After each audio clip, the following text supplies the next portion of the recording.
They say, you know something? Last year I lost $600,000 because I didn't want to wake my father. Just give me that. He was a very nice man, non-Jew. But then the evil inclination came to Hashem and said, what is this? This is a non-Jew. See how he performs the mitzvot? So, but you see that Hashem answered him, Hashem blessed him with a red cow. Why a red cow? Last time I explained it also.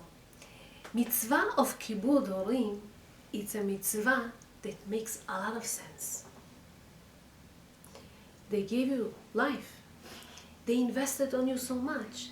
She woke up your mother in the middle of the night because you cried, and she went to the doctor, and she fed you, and they gave you education, they gave you food, they gave you clothing, they gave you everything. It makes sense, this mitzvah.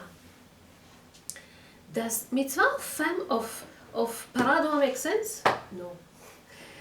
Cannot understand this mitzvah. And Jews will pay 10 times more, 600,000 coins or whatever, on a mitzvah that they don't understand. I told you before that this girl that lived in Russia, she didn't care to give up her huge dream. Oh, she was dreaming for that dress of her gown, her wedding gown, for this mitzvah. Why? Does she understand what's mikveh? Does she understand what's... But we are willing to do this mitzvah even though we don't understand. My mother, I'm sure your grandmothers as well, okay? She broke ice in Russia to go to dip in a mikveh. I don't know if she understood all the laws of mikveh and everything at that time, but they did it because they said so. No questions asked. These are Jews. A Gentile, you explain him something, it makes sense to him, he will accept it. He doesn't understand something, he won't accept it. By Jews, even if we don't understand it, we do it. No questions. And that's the beauty of Judaism. So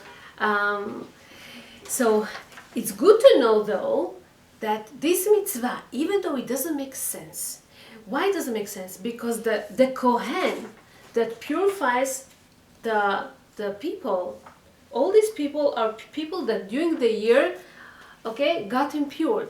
In order for them to get to the Holy Temple, they have to purify themselves. How? The Kohen takes the ashes of the red cow after he burns it. He dips in this some kind of a green, it's called ezov, and a tolat, and shnei tolat, it says, shani tolat, and etz eres, which is a cedar tree. Some things that doesn't make sense here. Cedar tree is the most tallest tree, okay? And ezov, it's the most, it's very low kind of leaf that grows in the ground, nothing special. And then we have the shani tolat, which is a red string, a red wool string. What does this represent? What does it mean? So one of the rabbis, Rav Sfono, he explains that you take something tall like a cedar tree. A cedar tree shows arrogance, so tall.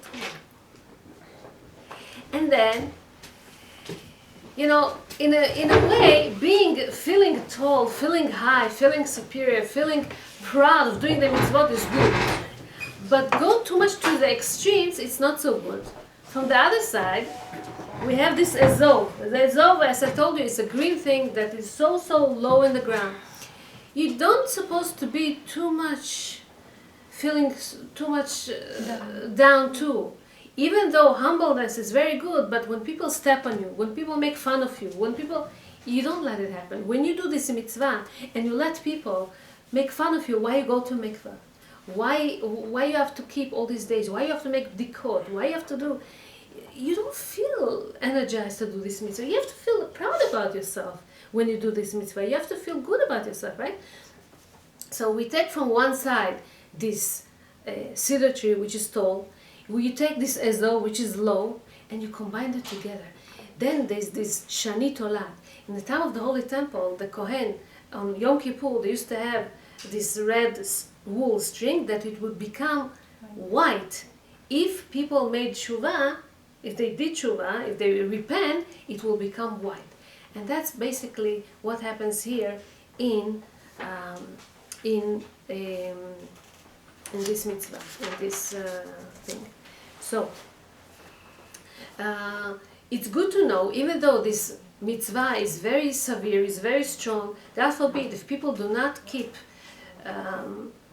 mikvah, right? So the punishment is karet. Karet, very few laws in the Torah we have karet. Karet is when somebody purposely eats chametz on Pesach. Karet is when somebody purposely eats on Yom Kippur. Who eats purposely on Yom Kippur? People are trying, even people are naturalists, they're trying to fast and not eat on Yom Kippur. So family purity is one of these laws that are very, very strict. When somebody doesn't keep it, so he's cut off from spirituality. They don't understand then what's spirituality. And B'ezrat Hashem, we're going to speak about that. But it's good to know that it's beneficial, this mitzvah. Has so much good benefits, this mitzvah. From health point of view, and I wanted to reach there, but B'ezrat Hashem already next time.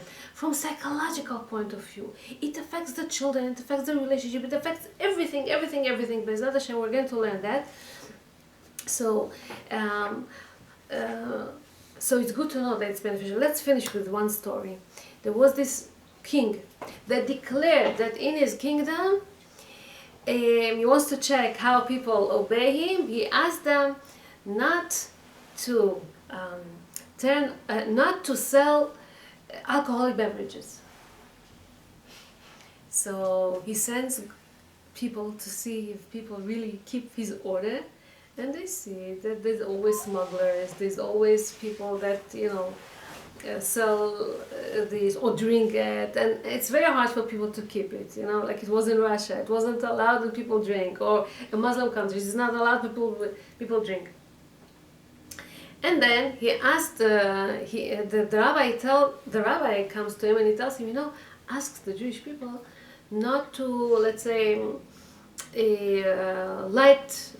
put on the lights once a week.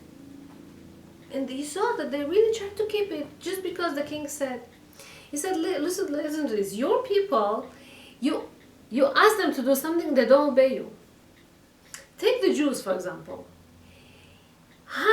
Thousands of years ago, Hashem told in the Torah, told them, don't light the light on Shabbat.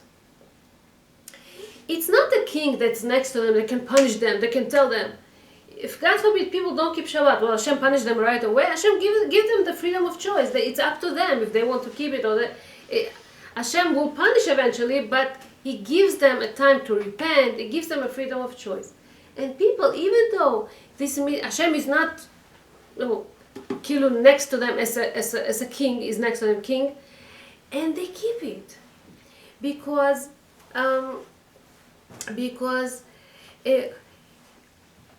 beauty in family purity is when a woman tells her husband, I saw a little bit red, a little bit, like a red rose I saw. Is there a guard that sits with a pistol next to them and tell them, don't get close? Nobody's there. Is there a snake that will be there or some kind of somebody that will punish them right away? Nobody. It's only she and her husband. Nobody else knows. That's the beauty of this mitzvah. That people keep it after so thousands of years. They understand. They don't understand. They keep it. That's the beauty of it. B'ezrat Hashem, next week we'll continue. B'ezrat Hashem. Thank you so much. Thank you. God bless you. Can I give you a question? Sure. Turn on. Yeah. Okay.